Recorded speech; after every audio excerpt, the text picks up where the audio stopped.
हे guys, welcome to my channel. पुन्हा एक नवीन ब्लॉगमध्ये तुमचं स्वागत आहे. तर आता आपण चाललो आहे जंगलामध्ये फिरायला.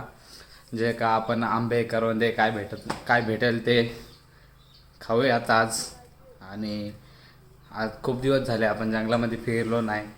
तर आपल्या मित्रांसोबत आज मी जाणार आहे जंगलामध्ये. तर आता सध्या मी घरी आहे. जे का आपल्या समोरच मोहिते कॉलेज आहे. मोहिते कॉलेजच्या समोरच आपलं घर आहे. हे बघा मित्रांनो. आणि घरी आहे मी आता, निघणार आहे तिकडेच. तर चला पहिले आपण मित्रांकडे पोचूया, तिथून निघूया. त्याच्या आधी मी ही एक बॅग घेतली. त्याच्यामध्ये एक मोठी बॉटल जी का 2.5 लिटरची आहे. या उन्हाळ्याच्या दिवसात, गरमीचे दिवस आहेत, खूप गरम होत आहे आणि तहान पण खूप लागते. त्याच्यामुळे पाणी बॉटल घेऊन चाललो आहे, बॅग घेऊन चाललो आहे. आणि एक टॉवेल, जे का गरम होतं, ऊन खूप लागतं आहे, त्याच्यामुळं एक टॉवेल, जे गरजेचं सामान आहे ते घेऊन निघतो. गावामध्ये जातो, मित्रांना घेतो आणि तिथून आपला प्रवास सुरू करूया. आता आपण पायी चाललो आहे राजेवाडी गावामध्ये. आणि हा बंधारा दिसतो आहे, तर फक्त बंधारा नाही, आमचा व्हॉलीबॉलचा म्हणजे ग्राउंड पण आहे. उन्हाळ्यामध्ये आम्ही व्हॉलीबॉल पण इथंच ग्राउंड बनवत असतो आणि तेच खेळायला सगळे गावचे मुलं इथंच असतात आमचे ग्राउंड खेळायला. तसंच ऊन पण खूप आहे मित्रांनो.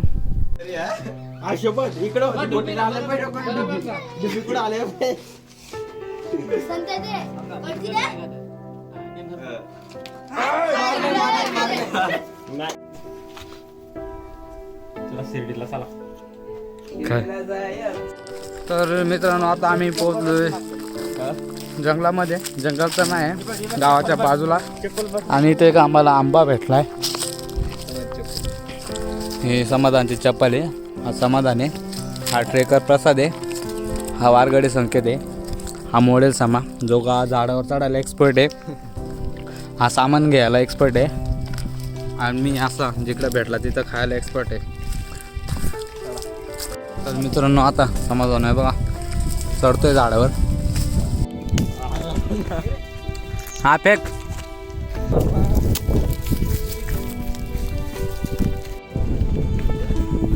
काय करायचं?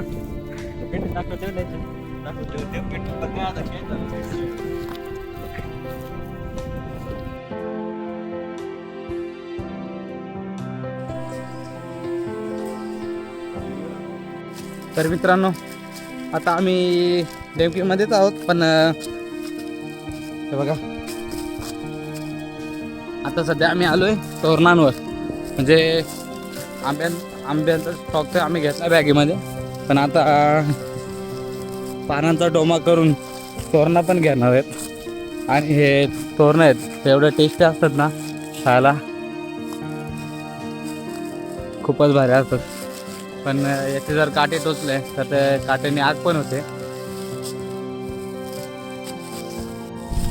हे बघा मित्रांनो, पळसाची पानं आणल्यात आणि प्रसाद आता डोमा बनवतोय. त्याच्यात आम्ही तोरणं भरून नेणार आहोत घरी खायला. त्याचे पण खाणार आहोत आणि घरी नेऊन पण खाणार आहेत. तर खूपच टेस्टी असतात तोरणं. तुम्ही कधी खाल्लेत का? कमेंटमध्ये नक्की सांगा.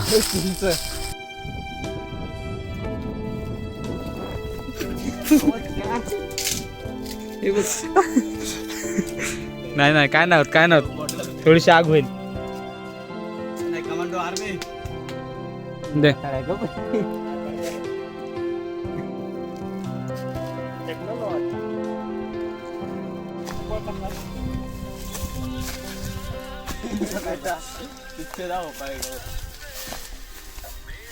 तर मित्रांनो, आता आपण आलोय करटोण्याच्या खाली.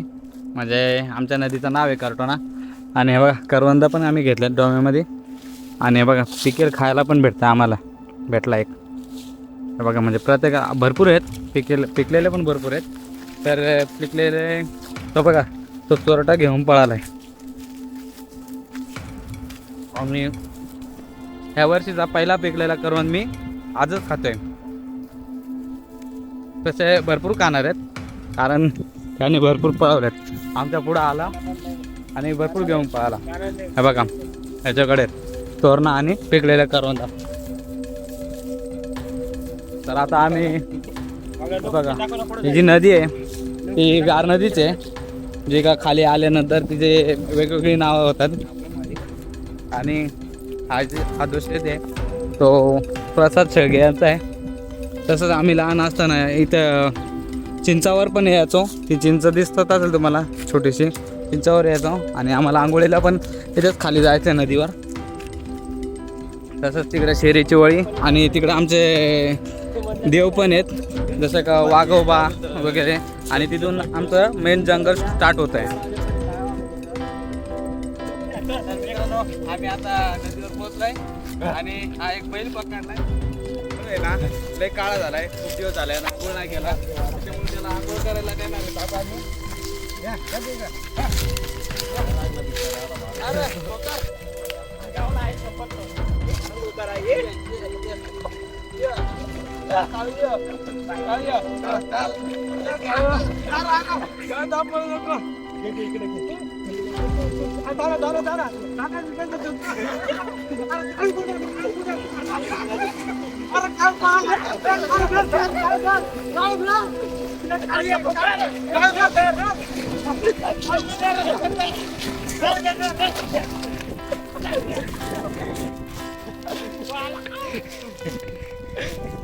अशा प्रकारे आमच्या हातातून काळ सुटलेला आहे. पहिल्याच प्रयत्नामध्ये आता आम्ही आंघोळ करू थोडीशी, पळाला पलटी व्हायला होता.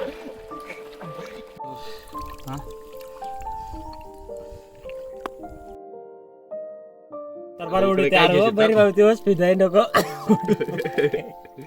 व्हिडिओ त्याचा काय नाही बस थोडा झाकण केला, भिजवायचं नव्हतं तुला. मांडू रानमेवा रेडी आहे आता सध्या. आमच्याकडे काजू आहेत, आंबे आहेत, तोरण आहेत आणि करवंद आहेत. एक नंबर टेस्ट आहे. आणि रानातच मिरची केली आहे करवंदाची, खूप छान आहे.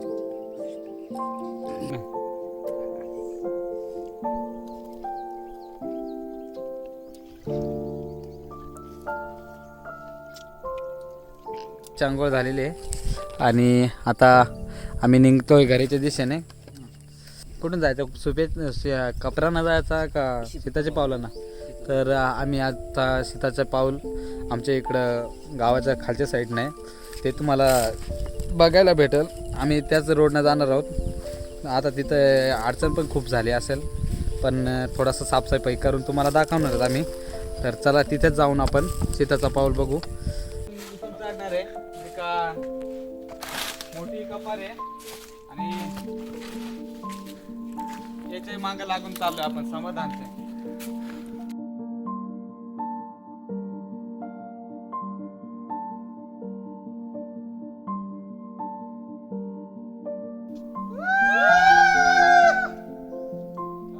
हे सर्वजण तर गेले, चला आपण पण ट्राय करू.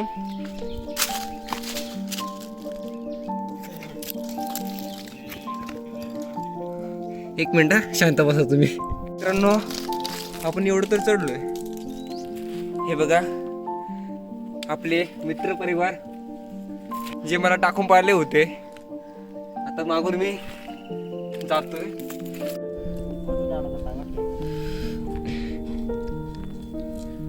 तर मित्रांनो 1 तास इथे साफसफाई केल्यानंतर पावलाचे ठसे आपल्याला भेटलेत.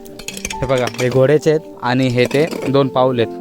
अशा प्रकारे इथं सीताचा पाऊल म्हणून हे जागेला ओळखलं जात आहे. तर